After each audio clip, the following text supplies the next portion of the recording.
about West Virginia. Well, first off, I'm extremely excited to continue our play. Our team did a very nice job yesterday against a very good team in Georgia Tech in executing our game plan. West Virginia is a team that obviously when you look at their guard play, Holmes has really done a nice job as far as setting the tone as a go-to player for them. Caldwell, she's explosive with the basketball. She's very good with her mid-range game and playing off the bounce, and then their supporting cast, they just execute coach's game plan. They're a very good team in transition. And so our transition defense has got to be key. So taking care of the basketball, again, another area that we've got to be very committed to doing. And also getting on the offensive glass. We've got to make sure that we're giving ourselves opportunities to rebound the basketball. But this group, they are motivated, and our team is very excited to be able to play another game. We could raise our hands. We'll get a microphone to you.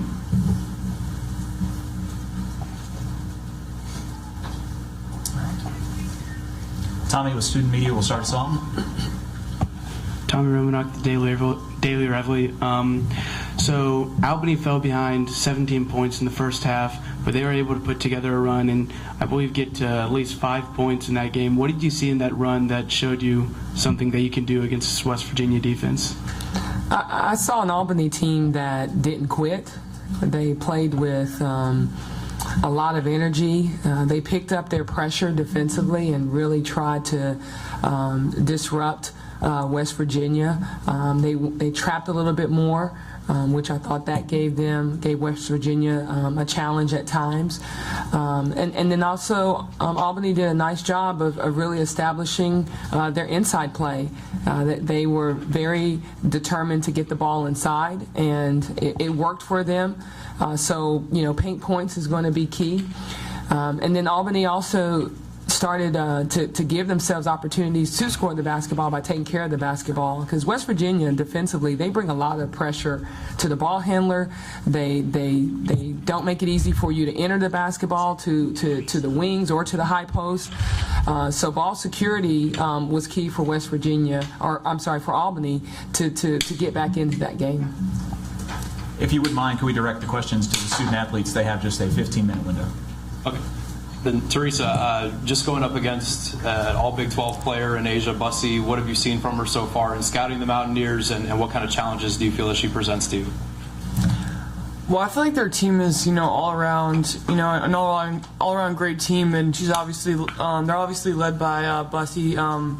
She does a great job of controlling the tempo for them. They go as she goes, so we just need to have a great defensive effort against this team, and especially her, if we have any shot of, pulling this win out.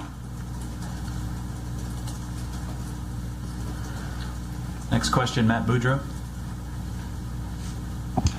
Jeanne, you have been on both sides of this game where you lost and you didn't get to move on, and then last year, of course, you move on. I know it's one extreme to the next, but can you summarize the emotions and the differences in the two? Well, honestly, this is my first second-round game I've ever played. So I didn't really play last year. I was kind of out. But so I'm really excited to be here and just to put my jersey on one more time, at the very least. So I'm glad to be able to do that. But I guess just to move on is an experience in itself. I mean, you have 32 teams that are already out. So I'm just very honored to be able to wear my LSU jersey again. DaShawn, just back here, looking at this West Virginia team, I know your coach just talked about how top to bottom it's a really good group, but in scouting them, I'm sure that you've come across the depth that they have, the players that they can bring in case of foul trouble or just to give somebody a breather. What sort of challenges does that present your team, just seeing such a deep opponent that you're going to be facing? They have a really deep bench, but I think we have a really deep bench too. So I'm not really sure if that's really an issue for us. For the ASAP, that last answer came from DaShawn Harden. Next question.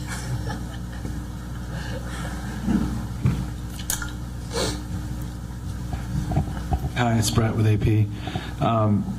I guess any of the players could answer this one, whoever feels most comfortable, but I was curious about when you look at your scoring total, which was a season high and all-time tournament high for LSU, how much do you think that was a product of the style of game, or do you think there was something more to it in the context of the team's development throughout the season?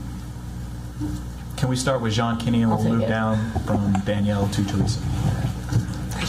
DaShawn. I actually believe yesterday we carried out our game plan. I mean, it has to be the first game we stuck to our game plan for the entire game. Sorry, Coach. But We'll take that one. but our game plan was to be aggressive, and we did a very, very good job of it. It's been difficult for the season in its entirety to put together 40 minutes, but I really do think we played a collective game yesterday, and just pushing the tempo. I mean, we were extremely effective in transition and in our transition offense, and everyone was committed to running from Theresa to Shanice to all of our guards. I mean, we really were, and if you get your bigs running, you have to reward them. Personal opinion. So. Good job, John. Thanks. Todd Murray, Dominion Post. Theresa, I think it was last year in the FIU tournament you played West Virginia. Basically the same West Virginia team. They only lost one player. What do you remember about that game? Well, I don't remember much about that game. I remember that I was very sick prior to that, and I wasn't feeling too well that entire weekend. It kind of ruined my little Miami trip. What I do remember is that they were extremely aggressive. Offensively, they really pushed tempo, and if their shots weren't falling, they had 5 to the boards every time, and they were just determined to get that offensive rebound, and which I feel like is the same team that they have this year. All 5 crashing the boards, and they're really looking for that offensive rebound, which is a really tough thing to defend. Also, they do a really great job on defense and pressuring, our guard play and, trying to take away the high posts. So that's going to be, a challenge for us to, work around. So, they have a lot of similarities from this year to last year. And, I feel like they're very worthy of their seeding and their spot because they're a very, very tough team to contend with.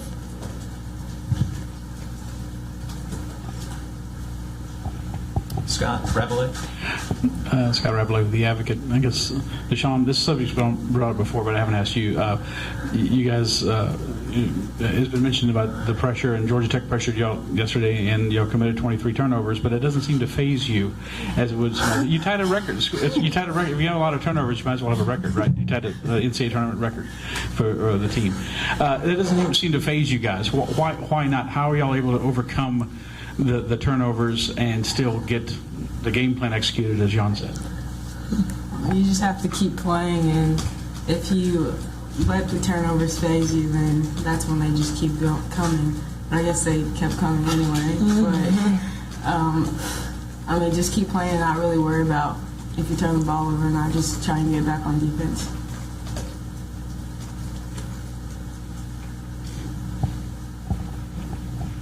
This question is for DaShawn. This is Kara Capuano from ESPN. Not to discredit the hard work of your seniors in that first game because the trio was amazing, but your play, Danielle, what did LSU show about what's next for the Tigers in that first game of the NCAA tournament? I think that yesterday was just something that we should have been doing all year, like how we can play. Like we haven't been playing at our best, and I think we all just decided to show up yesterday. And basically, that's the team that we are. So it didn't surprise us because we know how we can play. And I think that's just the beginning of what's going to continue throughout the tournament. Can I get you guys to talk into the mics or move the mics closer to you, please? This follow-up is for Jeanne now, to focus a little bit on the play of the seniors and specifically your play. You had a looseness and a kind of memories of Pistol Pete type flash that you just looked like you were having a lot of fun out there. Was that a case of a senior knowing that this is the last chance to show out for Tiger Nation, or what elevated your play yesterday? There was just no tentative in your game. Well, that comparison is a bit strong, but thank you for that. But I just think our game plan was to be aggressive, and we carried that out. And I was having fun, and that's something that you always have to remember, that it's just a game. And I do think that the whole thing of it being my last game that could have happened. But I mean, that chemistry that we had was so great with everybody. Like, everybody had that chemistry, and you couldn't help but smile. You couldn't help but, I mean, those 50-50 balls, those passes that probably shouldn't have made them were happening just because we were going hard, we were playing together, and that it just came to us, but we were very fortunate yesterday. Theresa, would you like to follow up on the finality of possibly playing your final game, what that was like? Just the realness of, there really is no tomorrow unless you give it your all today. That really sunk in yesterday, that, this is really, they say play every game like it's your last, but, really every game from here on out could be, my last game. And LSU means the world to me, and, this is a place that I wish I could stay forever, but, Coach. It's pulling at my heart that one day I'm going to have to hang up my jersey, and I'm going to do whatever I can to prolong that. And I know the seniors feel the same way, that we just LSU just has a special place in our heart. Like they say, you bleed purple and gold when you come here. That's an absolute true statement. So, that just had a big part of, our competitive spirit. And I know our underclassmen, care a lot about, our class, and, they want us to go out on a good note. So we have a good group of underclassmen fighting pretty hard for us, too. A couple more minutes with the student athletes. Chris in the back. Chris Hagan with WAFB TV. This one's for John. On what you said just now with the chemistry of this team and how you guys played yesterday, is this closer to the team when you peaked in your best SEC play with anybody can have a big night out there? I would say that, but I would also agree with DaShawn on how everyone just came out to play, and we know we've been capable of playing this way all season. But we haven't been able to put all the pieces together. And I think a lot of our pieces came together last night. And, I mean, you just saw genuine care for each other out on the court, and it didn't matter who scored. I mean, we had 98 points, so everybody scored, basically. But it didn't matter if you were the passer or the scorer at that point. And whenever you can get that, especially when you're in the NCAA tournament, when it's win or go home, that's a special moment. I don't know if I answered that question, but. Scott in the back. John, just to clarify, you did play in the second round game 2 years ago against Penn State, did you not? Oh, yeah, I did. Yeah, okay. It's the concussions, sorry. Okay.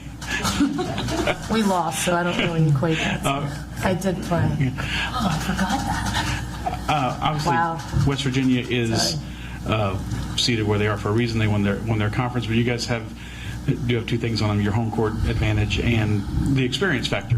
They don't have any players who have been past this round of the tournament before. So how can those things help you in tomorrow night's game? Those two factors. I think that the energy that our fans bring is just so electrifying. I've said it so many times, but they really are our sixth man on the court, and they help us out tremendously. But I also think, West Virginia is not here by fluke. They're a great team. They're a 2 seed, and their record proves that. and the personnel that they have, though, I mean, I do think experience comes into play, but I also think that when it comes to NCAA, everyone's going to play their best. Whether you have the experience or not, you're just going to go out and play. And I think that's when individually you're at your best, when sometimes you can't think about everything, you just got to go out and play. And I mean, we're all Division I players, so you should be able to have the skill set to just go out and play and do your thing. But I mean, West Virginia is a very good team, and they're going to challenge us. But you know, we're always up for that challenge.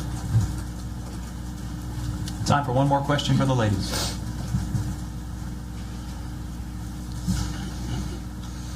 Ladies, thank you for your time today. Best of luck. We'll release you. We'll open up the floor now for Coach Nikki Caldwell. Questions?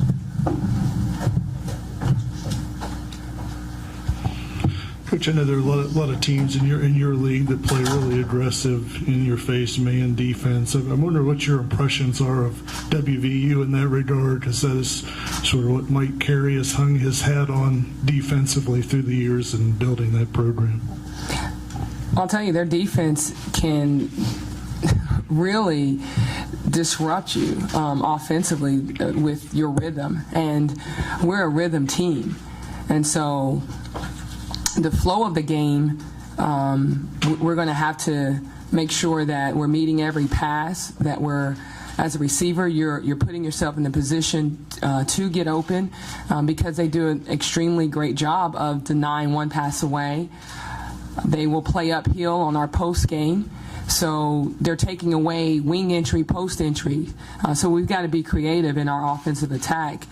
You know, in the SEC, there's so many teams that play that way or have that style of play.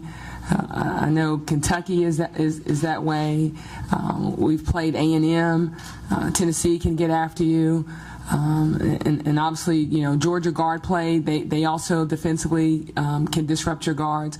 And you can keep going down the list. Mississippi State, there's so many great defensive teams in our league. So I hope through our experience that we are going to be prepared to face this defense. But at this time of year, I think Kenney was trying to allude to it, it's going to be about your attitude. Because you can pressure us, or you can pack it in, or you can zone us, or man-to-man. What is your attitude as a basketball player when you know that you have one game guaranteed and you only have 40 more minutes left to play in your career for our seniors?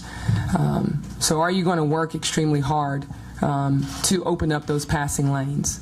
Are you going to be that team that plays aggressively against an aggressive defensive team, or are you going to be passive? So the attitude of our team, I hope, will be the attitude of a warrior. Coach, you talk about Reggie Moncrief's status. What is she going through today in terms of evaluation, and what is Dario Youngblood's status with the team right now? As of right now, we've got Moncrief. She will go and see the doctors today around noon, so we'll have more of an update with her situation. So we're very hopeful with having her back. And Dario Youngblood is suspended from the team for team violations, and we will obviously continue to focus in on the task at hand. And this group has done a great job of coming together and playing this game still with Darielle in mind, and obviously with or without Moncrief, we're still going to play this game with those two and carry them with us. Hello, Brett Martell with AP. When you talk about offensive creativity that will be required tomorrow,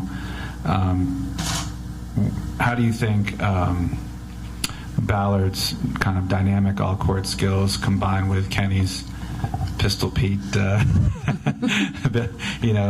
alley-oop passes and fake passes for transition layups and so forth will help in that regard? I think it'll be to our advantage, because they're playing the game very relaxed, and they're not fast-forwarding the process. They're enjoying every moment of being an LSU Tiger. And Jeanne is a very emotional player, and she gambles a lot. And I give her 2 a game. She gets 1.5, and so she knows she can take those risks. But I also know with Jeanne and Danielle, they're the type of kids who you want to have the ball in their hands. They've shown that they can not only, attack to score for themselves, or Jeanne Kenney spotting up for a 3 to open up the game, but they also can pass the basketball. So they're great playmakers for us. And that's what we're going to have against a very talented West Virginia team. And I like Ballard being able to attack off the bounce, because that's who she is. So allowing our kids to play to their strength, I think that's going to be key for us. Michael Caldwell in the back. Yeah, Michael Caldwell, WBRZ. Coach, you talked about this back to the wall mentality and a warrior effort that you want. Is that something that has brought this team together, maybe that it hasn't seen prior to this point? And is that something that maybe as a coach you wish would have come sooner rather than later? No, I think the season is what it's supposed to be, and we're where we're supposed to be. And we've had some great 20-minute, 30-minute games this season. We just hadn't had 40. And if we were playing 30 minutes, we probably could win a lot more games. But with that being said, this team has evolved in such a way where they found their way. And as a head coach, the only thing that you can do is you can provide, basically, I tell them, I said, I'll give you a shell. Like we'll shell our offense or we'll shell our defense. But it's really up to the components to make it work. So it's not what we run, it's how we run it. It's not what defensive scheme we're running, it's how hard you're going to play it. We're choosing to play every possession like it's our last. And when you have your team with that type of sense of urgency, they just got to maintain it. And if we can maintain it for this 40 minutes on Tuesday night, then we have a better shot of winning. But if we deviate from it and we don't have that warrior mentality, or as we call it, we label it, it's like, it's like the acronym for NBA. We're not talking about the National Basketball Association. We're talking about no babies are allowed here. So when you get to the NCAA tournament, you got to have that type of mentality. And that's what we've been really trying to instill in our student athletes. Jeff with West Virginia Illustrated on the platform. Coach, you talked earlier about Bria Holmes in your opening statement, but for her to go 1 of 12 from three-point range, still have 20 points, and you have Crystal Caldwell with 26 leading the way. That guard combination and their versatility, what kind of problems does that pose to your team, and what have you seen from them so far? Well, that combination, that's a tough combination to defend. You got 2 kids who are very good in the open court, and their ability to score the basketball multiple ways. Holmes with the spot up 3, although she didn't make a lot of threes. I think she only made 1, but she had some great looks. And so you can't run the risk of, will she be off again against us? And so that would be at 6 a.m. But we just want to make sure that we're aware of where she's at all times, because she is very explosive. And then Caldwell, I'm wondering if she's related to me.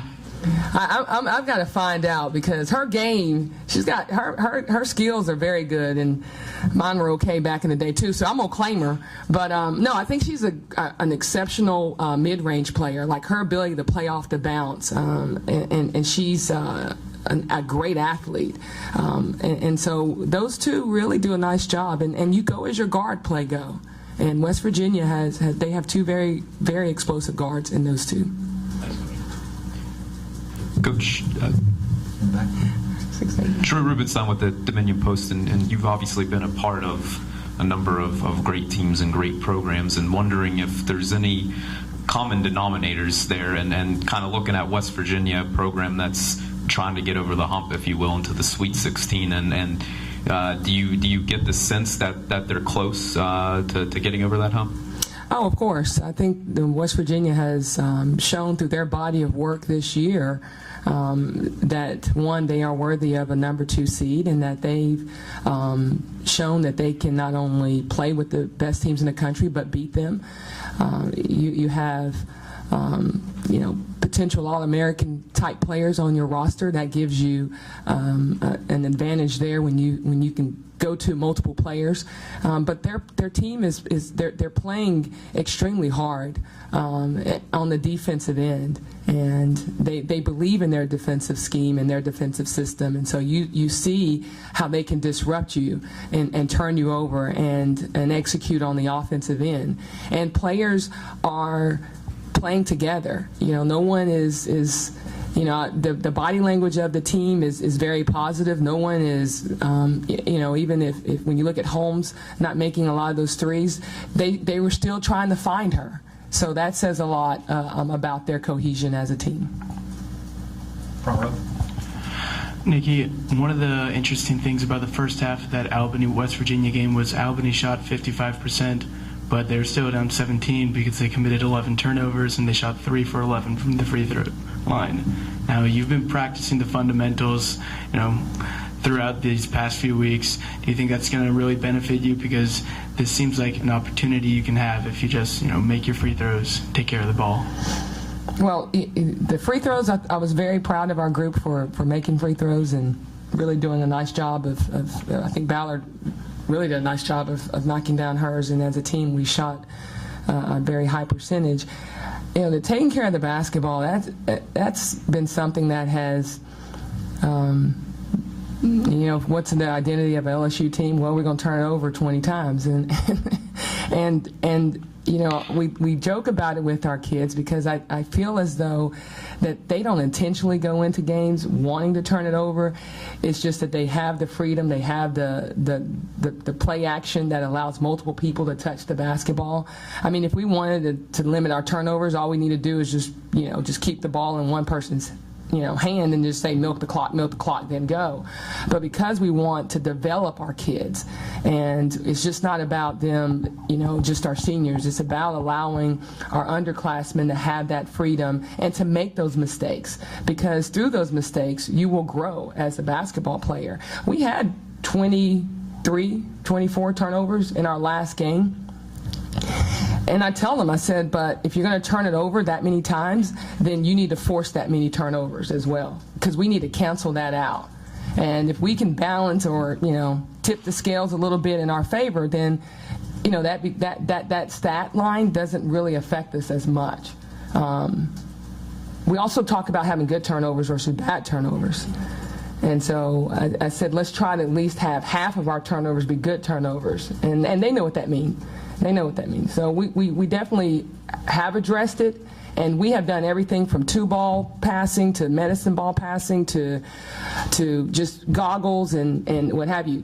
We're going to get better as an LSU basketball program in that area. We're still young. When I look at our team, we've got 3 seniors, but we're very young at the guard play, and so we're going to have those challenges, but it won't be a matter of us not trying to get it back on the other end. And so that's what I'm looking for, because to me that builds their character. Matt, in the back row. Hey, Coach. Do you remember the last 2 second-round games here? Yes, I do. Would you just summarize the emotions between the two of staying here at home and then not moving on? And do you feel like those experiences have helped you now that even if you're the lower seed, you feel like you still have a good shot? I think this time of year it's anybody's game to take. I think when you look at us having a veteran squad, we got four players who played really valuable minutes last year from that team, and they have a taste of it. They know it. They know what they can accomplish, and that feeling. So it's in there. That feeling of advancing and winning that second round game, and knowing the next step. Are we going to be starving for that again, or are we just going to be hungry? Because I think there's a big difference when you're hungry versus starving. And so I hope we're starving for it. and that the team that wants it the most will come up with the victory tomorrow. Also, have you given any thought, if you move on, will Dario Youngblood be back, or do you know how long that suspension will be? Right now, the suspension is dated is not a suspension that's where she's going to be back immediately. This will be our last question. Can you take two more, because he has one too? We're at 15 minutes. Okay. Just real quick, I wanted your take on my question about scoring, how much of it was game specific and how much of it was a bigger picture thing, the high scoring. And second, did you notice that there was actually a lot of relatively high scoring across the women's tournament in the first round, and what might cause that? I think the one thing about the scoring for us in our game was we did not want to set up our offense versus their defense. And so that was very scout specific, that we wanted to be aggressive and attack as many times as we can against their pressure in the full court and in the half court. Playing against a 2-1-2 defense, which you call the buzz defense, where they trap. There's not really an offense that you run where you say, okay, I'm going to come all balls on the wing, set a ball screen, whatever. It's more of a mentality of player placement to get a score. So some of our action was 1-2 passes, score it. So we had been practicing against that type of pressure. So, but again, the players have to go out and execute it, and I thought that they played and executed our game plan to perfection on the offensive end. High scores around the country. You got great players and players that can make plays, and then when they get on the roll this time of year, you're not seeing a lot of people lose those leads. And so that's I think and then I think that when you're down 10, 20, it's hard to come back from that, because you're maybe putting a little bit more pressure on yourself this time of year, knowing it's your last go around. So that may have something to do with it. So I just hope that we're not down. Last shot from Scott. You might be a couple of players down tomorrow night. You do have a propensity to turn the ball over. Last year you beat Penn State with 7 healthy players. You guys kind of have a little drama that goes along with you sometimes. But we're women. I wasn't going to say that. Your players I know you men have drama too. Of course. Your players seem to more than women, but y'all won't admit it. Y'all seem to deal with it somehow, and end up, winning, most of the time. How are you able to do that? We're women. I mean, no, I think the one thing about women is we adapt, and we have to. We have to adapt to you and men and everybody else. But no, these young ladies, they've been through so many different things and challenges, and this is just one more thing that they're going to add to their college experience. And as long as they understand that every day, okay, regardless of what happens tomorrow, and I tell them this all the time, the sun's still going to come up. So it's just our mentality and our approach to postseason. I think we're a team that, we're considered the underdog, and I told them, I said, that's fine. No one really thinks about that when you go on and you're cutting down nets. Who was the underdog? Well, they just look at you, and you gain that respect and that momentum as you continue to advance. And it is about, gaining that respect. And we're trying to establish that respect here at LSU, or reestablish it, because obviously this program has been rich in tradition and winning and going to 5 consecutive Final Fours. That's what we're trying to get this team back to, this program back to. Because I thought, when you look at Sue Gunner and what she's meant to the women's game, I just hope that we're, getting a smile down from her, and we're trying to do things the way that she would approve. Coach, very gracious of you. Thank you for your time. Thank you. I'll bring the donuts at 6 tomorrow. All right, at the track. I'll see you there. We'll have Mike Carey and select West Virginia players.